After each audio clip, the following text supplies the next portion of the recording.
রান্না করছি। এই যে কড়াইতে দেব, এই যে চিংড়ির আওয়াজ হচ্ছে। কড়াইয়ের উপরে দেব তেল।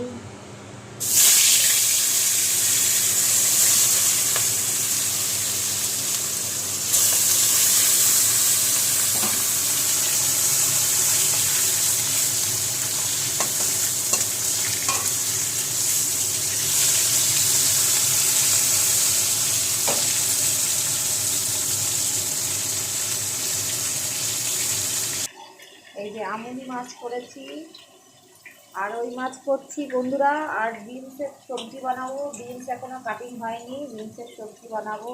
2 রকম মাছ বানাচ্ছি। এই যে, তো এই মাছটাই আমি কীভাবে খাবো সেটারও ভিডিও করব, তো তোমরা অন্য ভিডিও দেবো। আর এই যে সাদা রাইস হচ্ছে, বাসমতি রাইসের ভাত।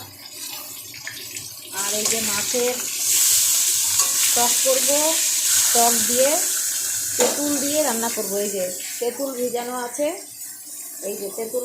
আছে, তেঁতুলের জল। আর এই যে আদা লঙ্কা মিক্সার করে দেবো, আর জিরে পাউডার দেবো বন্ধুরা। বেশি কোনো মশলা খাই না আমরা, মশলা একদম কম দেবো, তেল একদম কম খাবো, তেল মশলা একদমই কম খাই। তেল মশলা কম দিয়ে হেভি টেস্টি করে সবজি বানাবো।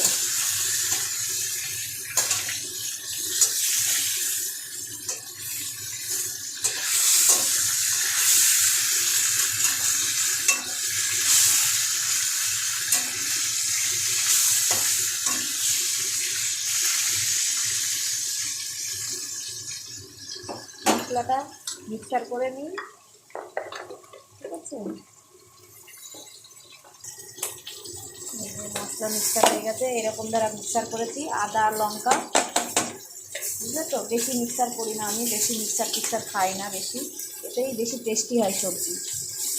এই দেখো লঙ্কা পাউডারটা এখন, এই লঙ্কা পাউডার সরি এই লঙ্কা মিক্সার আর আদা মিক্সারটা এই যে তেলের উপরে ঢেলে দিলাম। আর দেবো জিরে পাউডার।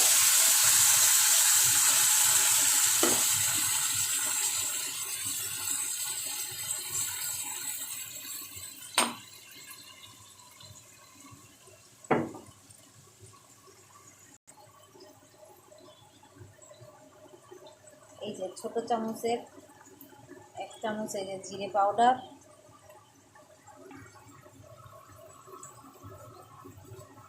আবার দেবো একটু হলুদ। এবার দেব লবণ, এই যে স্বাদ অনুসার লবণ। এবার দেব তেঁতুল ভিজা জল, জলটা ছেঁকে নিয়েছি আমি। এবার এই মাছের রসাটাই, এই যে জলটা দিয়েছি আমি, এই জলটা দিতে হতো না, ভুলে আমি জলটা বেশি দিয়ে ফেলেছি। এই জলটাই দিতে হতো, তো কোনো ব্যাপার না, একটু জাল বেশি খাবে, আমি এই জলটা দিয়ে দিলাম, তেঁতুল গোলা জল।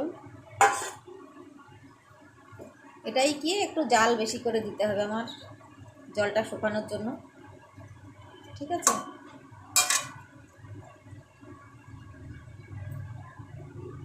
এবার জাল হোক আস্তে আস্তে, ভাতটা হয়ে গেছে, নামিয়ে নিই বন্ধুরা। এই যে বন্ধুরা মাছের টক হয়ে গেছে, আর এই যে মাছের রসা আর মাছের টক, আর এই যে সবজি বয়েল করতে দিয়েছি, বয়েল করার পরে রান্না করব। তো বন্ধুরা নেক্সট ভিডিওতে দেখবে খাওয়া কী করে সবজি বানাচ্ছি সবই দেখাই আমি, ঠিক আছে। ফলো করো বন্ধুরা আমাকে।